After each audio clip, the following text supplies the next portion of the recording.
Screen पे आप देख पा रहे होंगे कि पेपर लीक के लिए बदनाम प्रिंटिंग प्रेस को मिला था प्रश्न पत्र छपाई का ठेका। 15 मार्च 2024 को कराई गई पेपर लीक यानी कि जो 1 to 5 और 6 to 8 की परीक्षा कराई गई थी, उसमें काफ़ी तादाद में अभ्यर्थी जो पकड़े गए थे। बीपीएससी की शिक्षक भर्ती परीक्षा के तीसरे चरण में हुए पेपर लीक मामले में जांच के दौरान कई परतें खुल रही हैं। रिमांड पर लिए गए अभियुक्तों से पूछताछ और बरामद दस्तावेजों की जांच में खुलासा हुआ है कि जिस प्रिंटिंग प्रेस से जो है प्रश्न पत्र छपाई का जो है ठेका मिला था, वहाँ से पहले भी कुछ प्रतियोगिता परीक्षाओं के प्रश्न पत्र जो है लीक हुए थे। यही नहीं, कोलकाता के इस प्रिंटिंग प्रेस का मालिक प्रश्न पत्र लीक आरोप में पहले भी जो है यहाँ पे जा चुका है, यानी कि पहले भी ये जा चुका है। इस यानी कि पेपर लीक मामले के जो आरोप है इस पे पहले भी लगाए जा चुके हैं। और आर्थिक अपराध इकाई की टीम यानी कि ईओ ने इस बात की जांच कर रही है कि बीपीएससी ने पहले से बदनाम प्रिंटिंग प्रेस को ही प्रश्न पत्र की छपाई का काम क्यों दिया। यानी कि जहाँ पे ये कोलकाता में जो प्रिंटिंग प्रेस है, वहाँ पे पेपर लीक मामला हुआ और ये बीपीएससी को पता था पहले से ही। यानी कि यहाँ से कई सारे प्रश्न पत्र लीक हुए हैं, कई एग्जाम के जो प्रश्न पत्र हैं इस प्रिंटिंग प्रेस से लीक हुए हैं। तो वही चीज़ यहाँ पे यू की टीम ने पूरी तरह से जांच पड़ताल करना शुरू कर दिया है। और वही बात करें, इस बात की जांच कर रही है कि बीपीएससी ने पहले से बदनाम प्रिंटिंग प्रेस को ही प्रश्न पत्र की छपाई का काम क्यों दिया। आयोग को पहले से इसकी जानकारी थी या नहीं। ठीक है, अब ये देखिए यहाँ पे इसकी जानकारी थी या नहीं, तो आपको याद होगा कि अगर इतने बड़े लेवल पे परीक्षा आपकी कराई जा रही, बीपीएससी हुआ और भी चीज़ें हुई, तो कहीं ना कहीं ये सारी चीज़ें तो आयोग को पता ही हो रहा होगा कि पेपर लीक मामला यहाँ से जो है देखने को मिला था। जो भी चीज़ें हैं ये चूक किसके स्तर पर हुई। फरार आरोपितों की तलाश कर रही है एसआईटी यानी कि शिक्षक नियुक्ति परीक्षा के प्रश्न पत्र लीक मामले ईओ की विशेष जांच टीम यानी कि एसआईटी मामले पर फरार चल रहे आरोपितों को जो है भी तलाश कर रही है। और इसके लिए शनिवार को भी कई स्थानों पर जो है छापेमारी की गई है।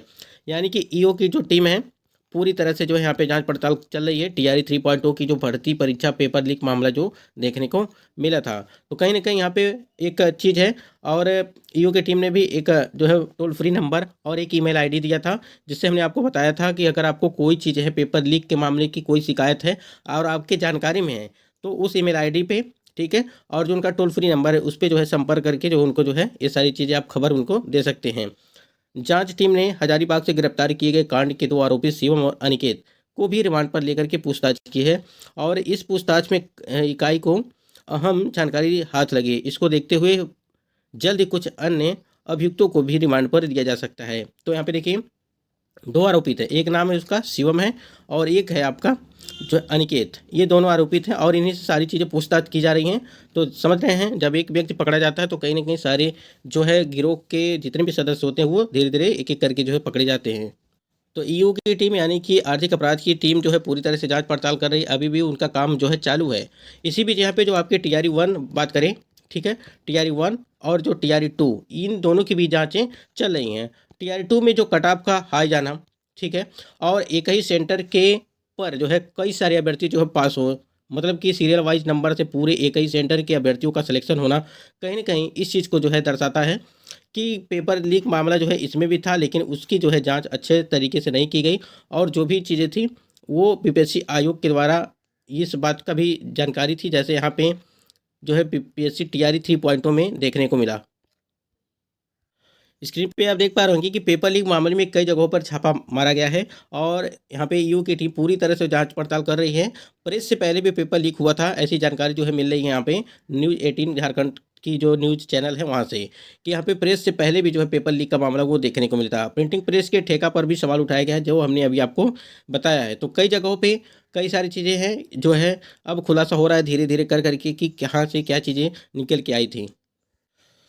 और यहाँ पे देखिए पेपर लीक मामले को लेकर के री एग्जाम को लेकर के यहाँ पर आपसे बात करें, अगर देखिए बीपीएससी टीआरई 3.0 री एग्जाम को लेकर के यहाँ पे ट्विटर हैंडल के माध्यम से जो है सारी चीज़ें देखने को मिली हैं। जब पेपर लीक कराया गया हुआ था उस टाइम पे जो है बीपीएससी टीआरई 3.0 री एग्जाम को लेकर के यहाँ पे ट्रेंडिंग में चल रहा था, ठीक है। और यहाँ पे हम लोग री एग्जाम को लेकर के भी बात यहाँ पे कर रहे हैं और यहाँ पे दोबारा जो आपकी परीक्षाएं हैं वो जल्द से जल्द जो है कराने की मांग कर रहे हैं। मांग इसलिए कर रहे हैं क्योंकि आपको ज्ञात होगा कि चुनाव का माहौल है और जो चुनाव की तारीखें हैं उस डेट पे आपकी परीक्षा हो नहीं सकती हैं, ठीक है। जैसे जिस जिस डेट को आपकी परीक्षा मतलब चुनाव का डेट पड़ा हुआ है, चुनाव है, उस डेट पे आपकी परीक्षा नहीं हो सकती हैं। इसलिए यहाँ पे जल्द से जल्द जो है परीक्षा ले ली जाए। यहीं पे इसी में जो है सारी चीज़ें होंगी, नहीं तो जितना ही लेट होगा उतनी ही समस्या जो है बढ़ती चली जाएगी और कहीं ना कहीं जो है अभ्यर्थियों को काफ़ी दिक्कतों का सामना वो करना पड़ सकता है। 10 तारीख यानी कि जो 5 अप्रैल की आपकी परीक्षा होने वाली थी, उसको भी पेपर लीक मामले को देखते हुए जो आपकी 6 टू 8 की और 1 टू 5 की पेपर लीक मामला देखते हुए परीक्षा को रद्द कर दिया गया। और जो आपकी 9 और 10 और 11-12 की परीक्षा की डेट तारीखें पड़ी थी 5 अप्रैल को, इसको भी जो है स्थगित कर दिया गया। तो यही सारी चीज़ें हैं। और आपको बताया जा रहा था कि 10 अप्रैल के पहले आपकी परीक्षा वो करा ली जाएंगी, लेकिन ऐसा संभव नहीं है कि आपकी 10 अप्रैल के पहले आप परीक्षा वो करा ली जाए, क्योंकि 5 अप्रैल को परीक्षा जो थी 9वीं और 10वीं और 11वीं 12वीं की, उसको स्थगित कर दिया गया है। तो आप खुद ही समझ सकते हैं कि पेपर इतना जल्दी हो नहीं सकता है। तो अप्रैल में थोड़ा सा मुश्किल लग रहा है, ठीक है, यानी कि चुनाव भी है अप्रैल में, तो इसलिए यहाँ पे थोड़ा मुश्किल ये लग रहा है, क्योंकि जो है भर्ती प्रक्रिया जो है वो पूरी तरह से नए सिरे से अब होने वाली है। नए सिरे से कहने का मतलब ये है, जो पेपर की छपाई है, यानी कि पेपर जो छपाई है वो पेपर छपाई होगा, फिर परीक्षा के केंद्र बनाए जाएंगे, ठीक है, उसके बाद वहाँ की व्यवस्थाएं हैं, सारी चीज़ें मतलब कि नए सिरे से करनी पड़ेंगी, तो इसलिए इसमें कुछ टाइम लग सकता है। तो अप्रैल में थोड़ी सी संभावनाएं कम बन रही हैं। तो यहाँ पे हम लोग प्रयास कर रहे हैं कि जल्द से जल्द जो है एग्ज़ाम हो जाए, नहीं तो काफ़ी ज़्यादा यहाँ पे दिक्कत हो जाएगा। और आपकी उसके बाद से आप समझ सकते हैं, उधर सीटेट का एग्ज़ाम है, फिर इधर जो बीपीएससी टीआरई 3.0 की तो परीक्षा रद्द की गई, उसके बाद 4.0 की परीक्षा है। तो कहीं ना कहीं नोटिफिकेशन जारी कर दिया जाएगा, तो दोनों भर्तियाँ जो है फंस सकती हैं, ये भर्ती फंस सकती है, ऐसा भी सुनने में आ रहा है। और जो है बहाली भी रद्द भी हो सकती है। अगर इस प्रकार से हो गया तो कहीं ना कहीं चुनाव के पहले परीक्षा नहीं कराई गई, यानी कि चुनाव के टाइम पे हो जाए चाहे चुनाव के बाद हो, जल्द से जल्द जितना ही जल्दी परीक्षा होगा उतना ही हम लोगों के लिए फ़ायदा है। जिस प्रकार से पेपर कैंसिल के लिए यानी कि परीक्षा रद्द करने के लिए जो है ट्विटर के माध्यम से सारी चीज़ें हुई, और जो भी चीज़ें थी, अब यहाँ पे ट्विटर हैंडल के माध्यम से हमको जो है यही चीज़ें करनी है कि जल्द से जल्द जो है एग्ज़ाम वो ले लिया जाए। भाषार्ता कोर्ट केस को लेकर के बात करें, जो आपकी टीआरई 2.0 में भाषार्ता यानी कि लैंग्वेज वाला जो पेपर था उसको हटा दिया गया था, तो उसी को लेकर के अभ्यर्थी जो कोर्ट में यानी कि याचिका दायर की है पटना हाई कोर्ट में। तो इसके लिए जो है, देखिए ये काफ़ी पुराना मैटर है, लेकिन ये भी जो है जब ईओ की यानी कि आर्थिक अपराध की जो टीम थी, वो जब से ही टोल फ्री नंबर और ईमेल आईडी उन्होंने प्रोवाइड किया है, तब से जो है कई सारी चीज़ें जो है देखने को मिली हैं। आपको एज रिलैक्सेशन को लेकर के उन्होंने यहाँ पे याचिका दायर की, उसके बाद सप्लीमेंट्री रिजल्ट को लेकर के, उसके बाद टीआरई 1 और टीआरई 2 में जो है बड़े पैमाने पर फर्जीवाड़ों को लेकर के कई सारे अपडेट यहाँ पे हैं कि जो है कोर्ट में जो है मामला वो धीरे धीरे वो चल रहा है। तो जितने भी अभ्यर्थी थे वो एक बार जो साथ देंगे सभी का, तो सारी चीज़ें वो क्लियर होती चली जाएंगी। क्योंकि देखिए, अगर यहाँ पे एज रिलैक्सेशन की अगर बात करें, तो अगर एज रिलैक्सेशन वाले अभ्यर्थी साथ नहीं देंगे, तो कहीं ना कहीं जो यहाँ पे आपकी 4.0 की जो भर्ती है वो भी आ जाएगी, और आप भी उसमें भी आपको जो है मौका नहीं मिल पाएगा। और आपको ज्ञात होगा कि 1 लाख से ऊपर जो है, 1 या 1.5 लाख के आसपास जो ऐसे कैंडिडेट हैं जिन्होंने फॉर्म अप्लाई नहीं किया था टीआरई 3.0 में।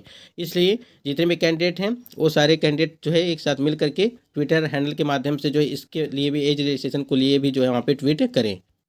यह स्टेट परीक्षा की तिथि को अगर लेकर के बात करें हम, तो हमने आपको बताया था कि अप्रैल के अंत तक जो है आपकी परीक्षा वो संभावित तिथियां हैं, कि संभावित बताई गई थी कि अप्रैल के अंत तक जो है आपकी परीक्षा वो ले ली जाएंगी। ये स्टेट वाले जितने भी कैंडिडेट हैं, 3 या 3.5 लाख के आसपास जो है ऐसे कैंडिडेट हैं ये स्टेट वाले, यानी कि ये स्टेट अपेयरिंग वाले। तो यहाँ पे रीओपन के लिए यहाँ पे कुछ अभ्यर्थियों का कहना था कि यह स्टेट के लिए क्या रीओपन होगा वेबसाइट। तो अभी देखिए, 5वां जो डमी एडमिट कार्ड आपको जो है दिया गया था, उसमें जो सुधार के लिए आपको मौका दिया गया था। तो अभी तो कोई ऐसी संभावना नहीं लग रही है, लेकिन कुछ भी हो सकता है, रीओपन करें। और टीआरई 3.0 की भी भर्ती प्रक्रिया हो सकती है, कि ये भी देखने को मिला है कि आपकी जो है जो पोर्टल है वो दोबारा ओपन होगा, और जिनका रजिस्ट्रेशन नहीं हो पाया है वो हो सकता है दोबारा कर लें। और लगभग 25,000 के आसपास जो आपकी भर्ती है 11वीं और 12वीं में, उसमें 61,000 ही सिर्फ फॉर्म अप्लाई हुए थे। इसको लेकर के भी कई अपडेट आपको देनी थी।